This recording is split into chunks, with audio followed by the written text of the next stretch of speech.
Le Petit François, dictionnaire évolutif de la langue française, pour faire genre.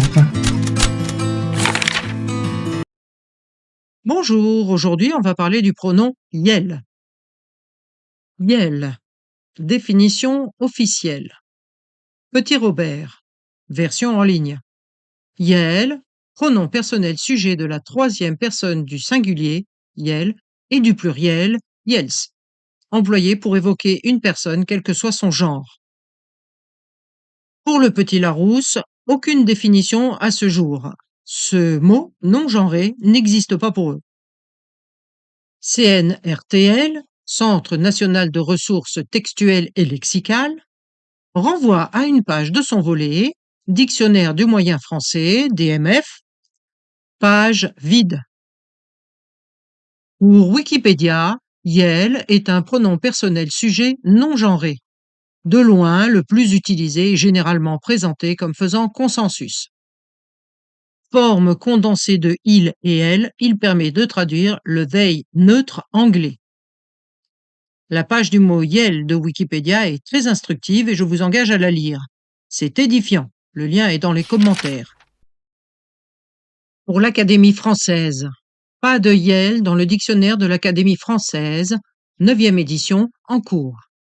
L'Académie a même publié en 2017 un texte où elle qualifie l'écriture inclusive, dont les néopronoms sont une branche, de péril mortel pour la langue. Elle n'a jamais rétracté ce positionnement. Depuis, elle maintient la lignée « rien de neutre dans les pronoms, pas de néopronoms, pas de typographie inclusive ».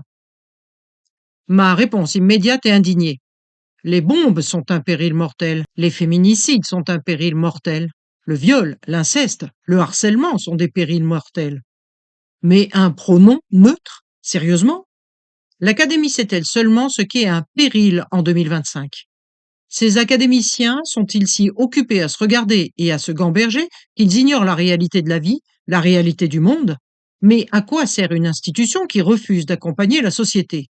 On ne meurt pas parce qu'un pronom apparaît. Quand un peuple invente un pronom, c'est qu'il en a besoin. L'Académie devrait être au service du peuple et non l'inverse.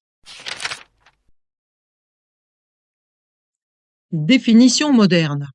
Yel est décrit comme un pronom neutre, un néopronom, c'est-à-dire un pronom créé pour permettre de nommer une personne sans assigner de genre masculin ou féminin fixe. Il succède aux pronoms généraux il, elle quand on souhaite un langage non genré comparable au they, them neutre en anglais. Étymologie et histoire. L'entrée de yel dans le Petit Robert constitue une reconnaissance lexicographique. Ce mot existe dans la langue car il est employé. Ce n'est ni un gadget, ni un caprice, mais un pronom non genré, neutre, reconnu par un dictionnaire de référence et largement documenté sur Wikipédia, qui reflète les usages contemporains. C'est l'usage qui justifie l'entrée dans le dictionnaire, comme l'explique le Robert, et pas l'inverse. Évolution historique. Au Moyen Âge, l'ancien français comportait un genre grammatical neutre tel que les formes elle et al, employées principalement dans l'Ouest, Normandie, Anjou, Poitou, jusqu'au XIIe siècle. Elles apparaissent dans des textes comme La vie de saint Alexis et certains manuscrits anglo-normands. En 1894, dans un article intitulé Le pronom neutre de la troisième personne en français, Gaston Paris note qu'en 1205, André de Coutances utilise le pronom aol de façon neutre. Il analyse cette forme comme un vestige de pronom non genré issu du gallo-roman. On constate donc que ce pronom neutre a été effacé de notre langue et qu'il est inexact de justifier l'absence de pronoms non genrés par la construction gréco-latine du français. Le latin avait un neutre, il a disparu en français. Le français s'est aussi construit sur d'autres bases, le celte, gallois, francisque germain, l'arabe, la langue d'oïl, l'occitan, le poitevin saintongeais, le normand, l'anglo-normand et sûrement d'autres encore. Sens contemporain du mot yel. Dans un monde où même la langue favorise le masculin, pour ne pas dire le mâle, Il est urgent de faire une place à l'humain avant l'homme. Là encore, il est inapproprié de justifier l'emploi du mot homme pour évoquer l'humain. Petit rappel historique. La tendance à hiérarchiser le masculin existe déjà au XVIIe siècle. Vaugelas, l'Académie, etc., etc. Et en 1767, Bosé, un grammairien, écrit « Le genre masculin est réputé plus noble que le féminin ». Ce n'était absolument pas la règle dans les siècles précédents. Avant cela, la langue appliquait des règles plus logiques. Accord de proximité, on accorde avec le mot le plus proche. Accord majoritaire, on accorde avec le genre dominant dans le groupe. Aucun masculin neutre à l'horizon. Le masculin n'a donc pas toujours été neutre. Il a été déclaré neutre par idéologie, pas par nature. Les études psycholinguistiques modernes ont même démontré que le masculin générique n'est pas perçu comme neutre. Il entraîne des représentations mentales majoritairement masculines.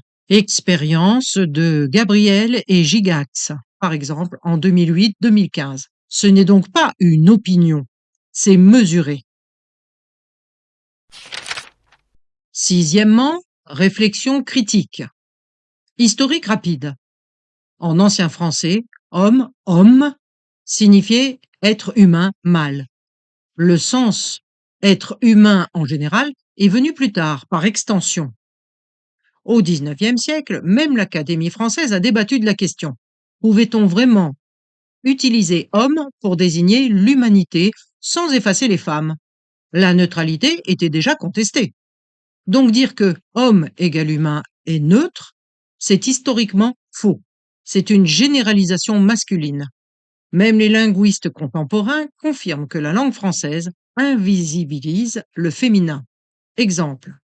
Rapport de Bernard Cerchiglini, en 2017, le masculin n'est pas neutre grammaticalement. Pour les linguistes comme Anne-Marie Oudebine, Eliane Viennot ou Julie Neveu, toutes montrent que le masculin généralise le masculin réel. La psycholinguistique montre que les phrases au masculin générique provoquent des représentations masculines dans le cerveau. Que la langue cesse de construire cette hégémonie masculine, qu'elle rende sa place entière à l'humain, à tous les humains. Conclusion, le pronom yel n'est pas une fantaisie, c'est une réparation. Encore une fois, la langue a effacé le neutre, la grammaire a sacralisé le masculin, et le mot homme a tenté d'engloutir l'humain. Yel vient remettre la langue debout en rendant à chacun sa place dans le monde. Il n'est pas nouveau, il est nécessaire. Alors, ne soyez pas paresseux, ou frileux, apprenez à l'utiliser pour plus d'humanité. Et qui sait, peut-être que cet exercice évitera à certains cerveaux de rouiller prématurément. À bientôt pour un nouveau mot. En attendant, portez-vous bien.